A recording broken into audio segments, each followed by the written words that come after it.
You're using the very smelly, pungent, loud shrimp paste in your special menu.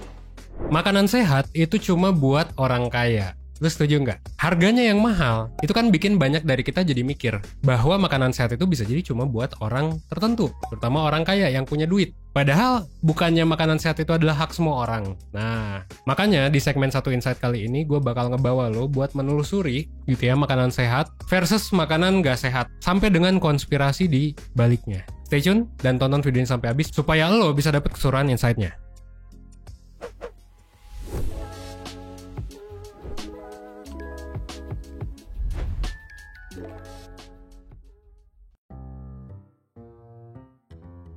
Bisa dibilang orang kaya itu ya makanannya adalah sereal, granola, ya nggak sih, smoothies, dan lain sebagainya. Tapi kalau orang miskin ya mungkin identik dengan ya makan sayur di warteg. Yang kalau udah sore biasanya udah asem gitu, udah dingin, pengalaman. Dan mungkin lauknya juga adalah ya bala-bala gitu ya, gorengan, bakwan, dan lain sebagainya. Jadi udah mungkin nggak enak, nggak sehat lagi. Dulu tuh gue kan obesitas banget pas zaman SD dan SMP. Dan gemuk itu dulu dianggap sebagai simbol kemakmuran. Jadi orang gemuk itu dianggap kaya. Tapi sekarang pandangan ini mulai shifting. Justru gemuk adalah bisa jadi tanda bahwa lu nggak bisa ngurus badan lu. Bahkan kalau di US, orang-orang yang cenderung obesitas adalah orang-orang dengan status sosial ekonomi menengah ke bawah. Jadi semakin miskin lu, semakin mudah lu untuk gemuk. Apalagi kalau kita lihat gitu ya, buat Gen Z yang sekarang baru kerja, mungkin buat lu dan millennials juga, yang kebanyakan juga kerjanya adalah duduk. Ketika di kantor atau misalnya lu di rumah, sedikitnya opsi untuk makan sehat, akhirnya ya bikin lu lari ke sesuatu yang kurang sustainable dan kurang sehat. Apa itu? Yaitu adalah junk food dan berbagai macam jenis lainnya. Mulai dari mie instan, fried chicken kaki lima, murah dan kenyang sih, dan gampang banget buat dimakan dan enak juga. Tapi ya nutrisinya bisa dibilang kurang atau berlebihan di satu hal aja. Kayak misalnya garam, gula, atau lemak. Kayak kemarin, ini baru banget pas gue syuting, kemarin sempat viral salah satu brand yang bahkan dia mensomasi orang yang protes di Twitter pakai UU ITE sampai akhirnya orang itu minta maaf karena diprotes ini gulanya banyak banget coy gitu. Ya itu ironis sih ya gitu. Karena basically memang gula itu adiktif. Ini bahkan sempat kita bahas di video sebelumnya yang sempat viral juga tentang gula. Gimana gula itu bisa bikin banyak masalah dan bahkan menghancurkan dunia. Dan akibatnya sekarang, kalau lo tahu, akibat dari gula, lemak, garam, 1 dari 3 orang dewasa di Indonesia itu mengalami yang namanya obesitas. Obesitas itu nggak mesti yang badannya gemuk parah banget. Gua bisa dibilang gua obesitas karena gua sekarang perutnya buncit dan ada gejala kelebihan lemak juga. Ya untungnya gua diet sih ya sekarang. Dan ini tuh bahaya banget cuy. Visceral fat ini tuh bahaya banget karena ini jadi sarang penyakit. Kalau lo obesitas lo akan lebih mudah kena diabetes, penyakit jantung, dan lain sebagainya. Obesity is really a huge problem. It's leading to diseases like diabetes, heart disease, some forms of cancer, depression. Yang jadi pertanyaan adalah apakah benar bahwa makanan sehat itu hanyalah untuk orang-orang tertentu saja? Bahwa nggak semua orang bisa mengakses makanan sehat? Ada konspirasi apa sih di balik makanan yang kita makan ini? Nah, kita coba bahas ya di section selanjutnya. Menurut lo, makanan yang sehat itu makanan yang kayak gimana sih? Ya simple ya, secara definisi makanan sehat ya basically yang memenuhi nutrisi dan mengandung nutrisi yang diperlukan oleh tubuh kita. Jadi misalnya karbohidrat, protein, vitamin, mineral, lemak juga. Ya sebenarnya ngomongin soal nutrisi, kalau kebanyakan ya pasti buruk. Kalau kedikitan juga bisa jadi buruk juga, karena lo mungkin jadi kekurangan nutrisi atau kelebihan nutrisi. Contoh makanan yang kelebihan nutrisi biasanya disebut sebagai junk food. Nah, jadi makanan sehat itu beda dengan junk food. Junk food itu justru makanan yang punya kandungan nutrisi yang berlebihan, terutama nutrisi yang berbahaya. Contohnya, gula, garam, dan juga lemak jahat. 3 itu sih biasanya yang bahaya. Dan semakin sedikit kandungan 3 hal ini, cenderung biasanya memang semakin baik. Jadi bisa dibilang yang kemarin-kemarin viral, yaitu mungkin bisa disebut sebagai junk food. Jadi karena gulanya kebanyakan. Apakah tidak boleh dimakan? Ya boleh dong, asal jangan kebanyakan. Lagi-lagi semua makanan gak ada yang sehat dan gak sehat. Selain itu, sehat atau enggaknya sebuah makanan itu bisa dilihat dari proses pembuatan. kesehatannya. Makanan olahan, makanan kemasan, dan makanan cepat saji itu biasanya memang tidak sehat daripada makanan yang dimasak sendiri dengan bumbu-bumbu yang memang kita kurasi sendiri. Gua contohin mie instan misalnya. Di bungkusnya sih memang ada mengandung vitamin A, vitamin B gitu kan, mineral dan lain sebagainya. Tapi mie instan juga punya kandungan garam yang tinggi. Dia juga termasuk bahan makanan olahan pabrik. Sehat nggak kalau misalnya kayak gitu? Ya karena pertama dia diolah, terus yang kedua dia kebanyakan nutrisi di yang garam itu, ya berarti bisa dibilang sebagai junk food. Yang jadi pertanyaan adalah, terus gimana memang orang Indonesia mengkonsumsi junk food? Nah ini menarik karena gue bisa bilang bahwa konsumsi junk food di Indonesia itu sudah mulai mengkhawatirkan. Kenapa gue bilang mengkhawatirkan? Karena asupan kalori orang Indonesia untuk makanan siap saji dan kemasan itu tuh meningkat hampir 2 kali lipat di zaman sekarang. Beda dengan tahun 1999. Jadi nggak mengherankan kalau misalnya sekarang restoran fast food itu makin umum. Bahkan banyak brand-brand lokal yang baru muncul juga dengan konsep fast foodnya itu. Gitu. Dan basically kalau fast food cenderung kan digoreng. Ya bisa dibilang itu junk food juga. Dan ini jadi nggak heran gitu. Jajan di restoran itu udah jadi kegemaran lebih dari 55 juta orang di Indonesia. Yang usianya itu 14 tahun ke atas. Jumlah pengunjung restoran cepat saji di Indonesia bahkan 3 kali lebih banyak daripada milik Australia. Meskipun kalau di total kita itu punya restoran yang lebih sedikit daripada Australia. Jadi memang orang Indonesia tuh gemar mengkonsumsi goreng-gorengan, makanan yang tinggi gula, tinggi lemak, dan tinggi garam. Bahkan itu aja data tahun 2018. Sekarang mungkin bisa jadi lebih tinggi. Menurut lo kenapa sih fenomena ini terjadi? Well, ya silakan sampein pendapat lo di kolom komentar ya. Nah kalau ngomongin soal penyebab, gue mau ngomongin soal konspirasi sedikit dan propaganda sedikit dari penyedia junk food. Gue nemuin 2 faktor yang mungkin berpengaruh ke fenomena ini, yang gue ambil dari buku ini. Pertama, sebab yang cukup krusial adalah media dan branding.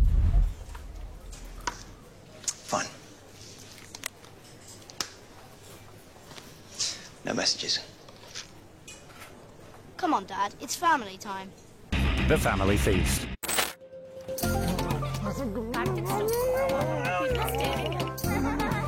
When else can families be families? Kenapa branding dan media? Karena fast food restoran atau junk food restoran itu jago banget dalam mengiklankan produknya dan nge-branding produknya sedemikian rupa. Misalnya ayam tepung gitu yang banyak diiklanin sebagai makanan keluarga yang kaya gitu kan. Kayak kalau lo lihat iklannya itu tuh orang ngumpul, ayo makan ayam gitu kan. Iklan kayak gini nih yang bikin image melekat di kita. Kalau kita bisa makan ini, ya kita bakal bahagia. Terus sambil minumnya juga gula juga, berkarbonasi. Dan ini bikin image-nya melekat banget bahwa keluarga yang bahagia dan hangat itu ya minumnya X dan makannya X. Apapun makanannya, minumannya X. Dan ini juga jadi branding yang menarik, bukan hanya ke semua orang, tapi particularly ya ke orang miskin juga, orang tidak mampu, yang cenderung juga memberikan ayam tepung ke anak mereka gitu. Jadi bisa jadi ayam tepung itu mungkin kalau orang kaya udah biasa kali ya. Kalau di orang miskin yang duitnya sedikit, justru makan ayam tepung dan makan fast food ini itu nggak tiap hari kan. Dan ini bisa jadi ungkapan rasa cinta buat anak-anak, buat keluarga. Nih ayah beliin ayam tepung gitu kan. Atau pas ulang tahun misalnya dibeliin fast food. Karena apa? Karena ini dianggap sebagai makanan orang kaya, mahal. Dan ini bikin anak-anaknya makin tua, nanti kan anak-anaknya juga udah bisa kerja. Jadi pengen tiap hari. Kayak gue juga kayak gitu jujur. Dan sedangkan buat orang kaya memang ya makan ayam tepung mungkin jadi semacam sarana juga untuk memvalidasi bahwa gue kaya, gue bisa beli ini dengan mudah. Dan memang ini yang bikin merajalela banget. Mungkin kalau di luar fast food itu makanan murah kayak warteg, tapi kalau di sini jadi makanan yang mungkin cenderung menengah ke atas. Makanya didesain banyaknya tempat bermain gitu kan, banyaknya pesta tempat ulang tahun yang rata-rata disajikan di resto-resto fast food yang cenderung harganya memang juga lebih murah daripada kalau kita nyewa kafe gitu ya. Paling cuma ya bahkan bisa 20.000 per anak. Itu lumayan murah. Makin-makin lah branding fast food jadi makin kuat di orang kaya, di orang miskin, dan di semua orang, termasuk ke anak-anak dengan berbagai macam mainan yang bisa dikoleksi. Jujur gue juga ngekoleksi salah satu mainan ya, ini fun fact nih. Gue juga ngekoleksi salah satu mainan. Ini banyak gue, dan memang gue ngumpulin gitu ya dari kuliah. Nah itulah adalah alasan pertama yang bikin ayam tepung jadi comfort food. Yaitu iklan, branding, dan media juga, TV dan lain sebagainya yang menunjukkan bahwa itu tuh hangat. Nah faktor kedua adalah, ini agak ironis sih, yaitu adalah kandungan yang adiktif. It's new Marshmallow Pebbles. No leading cereal has more marshmallows to rock your whole mouth. The marshmallowest part of a complete breakfast. Oh, yeah. Jadi makanan sampah itu sebenarnya bikin kita kecanduan cuy. Udah jadi rahasia umum lah kalau makanan olahan itu bikin ketagihan. Yang tadi gue bilang, 3 substansi ini yang cukup berbahaya kalau kebanyakan. Pertama gula, kedua garam, dan yang ketiga adalah lemak jahat. Dan 3 bahan ini bahkan dianalogikan sebagai narkoba oleh salah satu penulis buku yang gue baca. Dan bukan hanya 3 substansi itu, tapi tekstur yang cenderung crunchy itu tuh bikin sebuah kecanduan juga. Makanya kalau makan keripik juga kita susah berhenti kan. Dan ini sempat diteliti oleh para peneliti yang kepo gitu. Kenapa sih orang kalau makan keripik kentang gak beres-beres? Ya karena kriuk-kriuk. Coba deh lu mulai cek nutrisi ya. Jadi buat lo yang sering dilarang-larang sama orang tua, dilarang sama mama, sama papa gitu ya, bisa dibilang lo cukup privilege sih. Dan alangkah lebih baik memang lo mengikuti saran orang tua lo ya. Kalau memang mereka melarang atau mungkin membatasi lah makanan-makanan dan minuman yang kurang sehat. Nah terus yang jadi pertanyaan $1 juta ya adalah, kan kita udah terlanjur nih hidup di zaman sekarang. Terus solusinya gimana? Simple sebetulnya, tapi tidak berarti mudah ya. Yaitu adalah cari alternatif lain yang tentunya lebih sehat dan lebih murah. Bisa jadi makanan sehat di Indonesia memang jauh lebih murah dibandingkan yang kita pikirin. Kayak misalnya makanan sehat yang gue sebutin di awal tadi, kayak misalnya smoothie, salad, granola gitu ya, dan sejenisnya. Itu kan makanan sehat ala-ala bule yang bahannya juga mungkin impor. Dan kalau brandingnya oke juga cenderung bahannya kan jadi lebih mahal.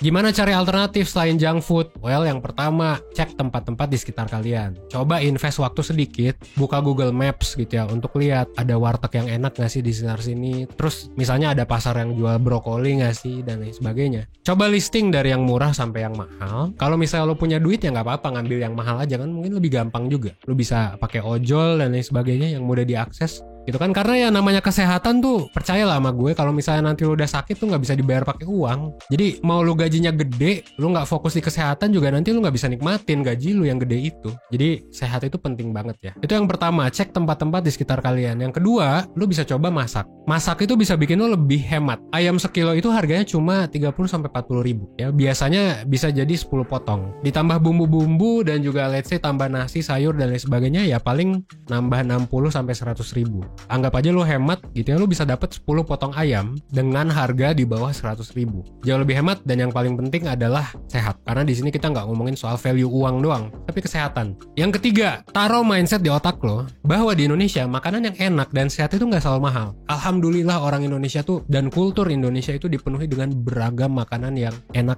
dan sehat juga. Contohnya kayak lotek, gado-gado, tempe, tahu, kangkung, sawi, sayur sop, sayur asem gitu ya. Ini adalah makanan yang bisa lo dapetin di warteg-warteg terdekat, bahan-bahan pasar terdekat, maupun juga di ojek online juga banyak. Tinggal nyari bentar aja kan bakal dapet, dan harganya juga nggak mahal. Asal memang lo punya knowledge ya tentang cara mengelolanya, dan of course jangan berlebihan, karena tidak ada makanan yang baik dan buruk. Yang keempat, lo juga bisa mempertimbangkan buat ikut catering.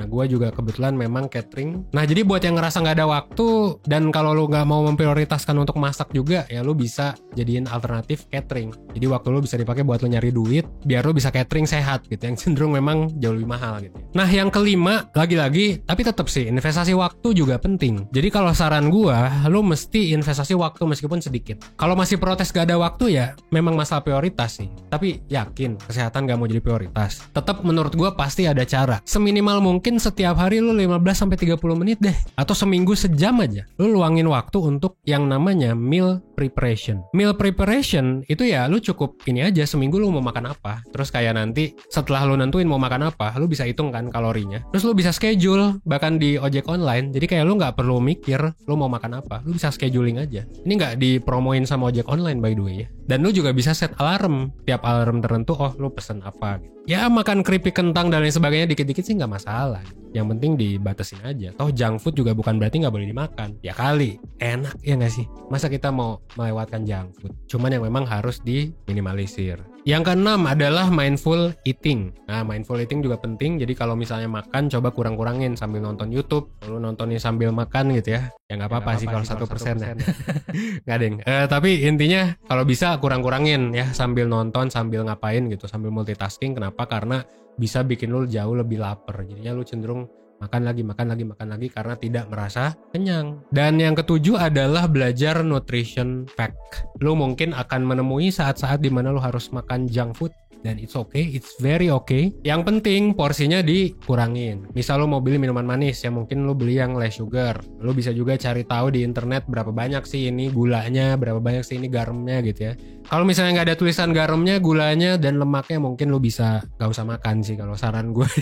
Tapi ya silakan lah ya, tergantung diri lo gitu. Dan sekarang lo kan banyak alternatif vegan. Kalau lo punya duit, karena cenderung lebih mahal, menurut gue, saran gue coba aja. Mungkin itu jadi selera lo nanti. Dan mungkin ketika lo udah research, nanti bakal nemu kok yang jauh lebih murah.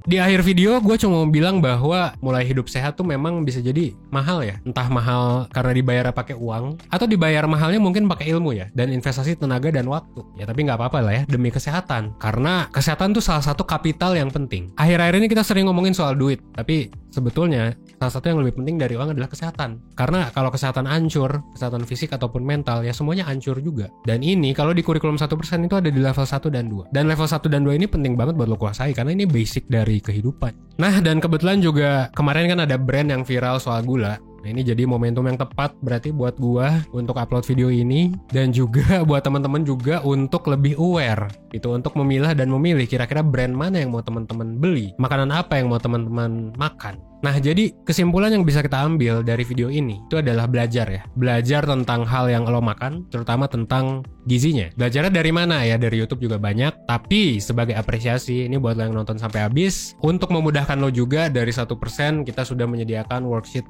gratis buat lo soal nutrisi, soal makanan, bahkan sampai soal jadwal puasa intermittent juga. Kita juga ada layanan konsultasi dengan ahli gizi, by the way. Kalau misalnya lo ngerasa lo gemuk, lo merasa lo terlalu kurus, lo bisa analisis. Gue juga pernah analisis by the way sama ahli gizinya 1%, meskipun gue sendiri yang punya gitu ya. Gue pernah konsultasi dan itu sangat membantu. Gue waktu itu turun sekitar 4 kilo, naik lagi sih sekarang. Gue catering turun lagi, alhamdulillah gitu ya. Ya silakan lo bisa cek di link di deskripsi buat lebih lanjutnya. Dan akhir kata, well, kalau lo butuh bantuan jangan lupa juga 1% ada layanan konsultasi kesehatan mental. Siapa tahu memang hal-hal seperti ini berpengaruh juga ke kesehatan mental lo. Ya pokoknya jaga kesehatan lah, baik fisik dan mental ya. Akhir kata gue Evan dari 1%. Well, as always, thanks.